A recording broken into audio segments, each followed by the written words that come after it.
dignitaries on the dais, faculty members, students and others. A very good morning to one and all. சுதந்திர தினம் என்றால் August 15 என்று நிலைத்து வருகிறது. நாம் ஆங்கிலேயரிடமிருந்து சுதந்திரம் பெற்ற நாள் என்று அனைவருக்கும் தெரியும். குடியரசு தினம் என்றால் ஜனவரி 26ஆம் நாள் என்று தெரிகிறது. குடியரசு தினம் ஏன் கொண்டாடுகிறோம் என்று கேட்டால் நிறைய பேருக்கு தெரியாது. அதனுடைய காரணம் என்ன என்று தெரியாது. என் வீட்டு அருகே ஒரு பள்ளி மாணவன் 8 அல்லது 9வது படிக்கும் மாணவன், அவனை கேட்டேன், அப்பா சுதந்திரம்னா என்ன தெரியுமா? சார் தெரியும் சார், இந்த மாதிரி நம்ம நாடு ஆங்கிலேயர்கிட்ட இருந்து விடுதலை அடைந்த நாள், அதை நம்ம சுதந்திர தினமாக கொண்டாடுறோம். சரிப்பா, ஜனவரி 26ன்னு ஒன்று கொண்டாடுறோம், என்ன தெரியுமா? தெரியுங்க. என்ன குடியரசு தினம் அப்படின்னா என்னப்பா? குடியரசு தினம் இருக்கு, அவ்வளோ தெரியாது சார். அதாவது நாங்கள் ஸ்கூலுக்கு போவோம், கொடியேற்றுவாங்க, பெரிய கெஸ்ட்டு, சீஃப் கெஸ்ட்டு, சல்யூட் அடிக்க சொல்லுவாங்க, அடிப்போம், வந்து உட்காந்துக்க சொல்லுவாங்க, உட்காந்துப்போம். அவங்க 4 பெரியவங்க பேசுவாங்க, அது முடித்த உடனே இனிப்பு வழங்குவாங்க, அதோட முடிஞ்சது ஸ்கூல் லீவ் சார். இதுதான் நடக்குது, இதுதான் தெரியும், இதுதான் நடைமுறை வாழ்க்கையில். நிறைய பேருக்கு அப்படி இருக்கு. அதெல்லாம் உள்ள டீப்பாக இன்டெப்த்து போய் நம்ம கற்றுக்கிடணும். கூகுள் இருக்கு, சாட் ஜிபிடி, எல்லாம் நிறைய publicity, so many things are there. ஒவ்வொரு விஷயத்தையும் நம்ம உள்ள போய் ஆராய்ந்து பார்த்தோம்னா நம்ம நிறைய கற்றுக்கலாம். கல்லூரிக்கு வர்றது வெறும் பாடம் தான் படிக்கிறோம் அப்படின்றோம். சார் கல்லூரிக்கு வந்தால் வெறும் ஜாலியாக இருக்கிறது தான் சார் கல்லூரிக்கு வருது, ஸ்கூலில் தான் ரொம்ப டைட்டாக உட்காந்து இங்கே படி அங்கே படிக்கணும், அது மட்டும் இல்லை. கல்லூரிகளில் படிப்பதற்கு எதற்கு? நம் நல்ல அறிவை வளர்த்து கொள்வதற்கு. அது தவிர போருமா? அது போகும் சார். இந்த 5 வருஷம் கொஸ்டின் பேப்பர் கொடுக்குறாங்க, அதை படிச்சுட்டு நான் எழுதி நான் மார்க் எடுத்துருவேன், அது போருமா? அது போராது. ஏன்னா நம்ம நாடு வந்து அகில உலகில் 4வது இடத்துல இருக்குது. யூஎஸ் தான் நம்பர் 1. அவங்க அந்த அளவுக்கு நம்ம 4வது இடத்துல இருக்கிறோன்னா எதனாலனா இந்த சுதந்திர தினம் கொண்டாட்டம் பண்ணது இல்லாமல் அந்த குடியரசு தினம் தான் அர்த்தமுள்ள நாளாக இருக்குது. எப்படின்னா அந்த அரசியல் அமைப்பு சட்டம்ன்றத அண்ணல் அம்பேத்கர் அவர்கள் தான் அவர்களுடைய தலைமையில ஒரு குழு நிர்வகித்து இதுக்கு அரசியல் அமைப்பு சட்டம் வேணும். இப்போ ஒரு கிரிக்கெட் எடுத்துங்களேன், கிரிக்கெட்னா என்ன பண்ணுவோம்? அது தெரியும். கிரிக்கெட்னா ஒரு 15 பேர் ஆடுவாங்க, 2 பேட்ஸ்மேன் ஆடுவாங்க, ஒரு போலர் போடுவாங்க, பின்னாடி இவங்க இருப்பாங்க, விக்கெட் கீப்பர், அது மாதிரி தெரியும். அது எப்போ அது கிரிக்கெட்டுன்றது அவ்வளோதான் தெரியும். அது எப்போ ரூல்ஸ் அண்ட் ரெகுலேஷன் எடுத்துன்னு வரும்போது தான் அது எஃபெக்டிவாக இருக்கும். அதே மாதிரி தான் சுதந்திர தினம், நம்ம சுதந்திரம் வந்துடுச்சு, அதை எப்படி அது முறைப்படி அதை பண்ணுறதுக்கு ஒரு வழிமுறை தெரிஞ்சுக்கணும் இல்லையா? ரூல்ஸ் அண்ட் ரெகுலேஷன்ஸ் ஃபார்ம் பண்ணுறதுக்கு தான் 1947 ஆகஸ்ட் 15 2 வருஷம் மேலே 1950 ஜனவரியில் தான் அந்த அரசியல் அமைப்பு சட்டத்தை முழுமையாக இயற்றி அதிக்கிறாங்க. எப்படின்னா இதெல்லாம் இருக்கணும், ஒரு சிட்டிசன்னா எப்படி இருக்கும். இத்தாலி, ஜெர்மனி போன்ற நாடுகளில் இருக்கிற முக்கியமான கருத்துக்கள்லாம் எடுத்து நம்ம நாட்டுக்கு என்னென்ன தேவையோ அதுதான் அதெல்லாம் சேர்ந்து ஒரு எவ்வளோ பெரிய பாண்டியமாக அண்ணல் ஒரு அம்பேத்கர் அவர்களுடைய தலைமையில் ஒரு குழு அவங்க செய்து கொடுத்த இதுதான் சாசனம் தான். இன்றைக்கும் அதை ஃபாலோ பண்ணுறோம். அதில் அமெண்ட்மெண்ட்டு அதெல்லாம் வருது, அது வேற விஷயம். அது கொஞ்சம் மாற்றங்கள் தேவை, அது பண்ணிட்டு இருக்காங்க. இந்த அர்த்தம் மட்டும் மக்களுக்கு, நம்ம குழந்தைங்களுக்கோ இல்லை ஸ்டூடெண்ட்ஸுக்கோ, mostly of the people will be knowing about it, I understand. But தெரியாதவங்களுக்கு நம்ம சொல்லி கொடுக்கணும். என்ன குடியரசுனா என்ன, சுதந்திரம் பண்ணிட்டோம், இது என்ன குடியரசு அப்படின்றது எஃபெக்ட் அர்த்தம் கொடுக்க நாள். இது வந்து குடியரசு தினம் சுதந்திரம் அடைந்ததை அர்த்தமாக்கும் நாள் என்றது தெளிவாக நாம் ஒவ்வொருக்கும் சொல்லிக் கொடுத்தா நல்லா இருக்கும். கிடைத்த சுதந்திரத்தை முறையாக வழிநடத்துறதுக்கு தான் இந்த சட்ட முறைகள் தேவைப்படுகிறது இல்லையா?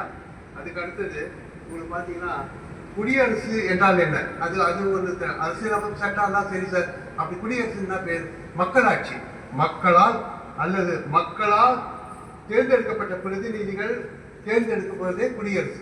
இப்போ இங்கே வந்து நம்ம சட்டசபைக்கெல்லாம் எம்எல்ஏ தேர்ந்தெடுக்கிறோம், மக்களால் நம்ம தேர்ந்தெடுத்து. இங்கே இதுக்கு லோக்சபாவுக்கு எம்பிங்கிற நம்ம அது எம்பியும் 2 சைமல்டேனியஸாக வரும். அவங்கள தேர்ந்தெடுத்து அவங்க தேர்ந்தெடுப்பாங்க பிரதமரையும். அது மாதிரி அந்த சின்ன சின்ன பேசிக் கான்செப்ட்லாம்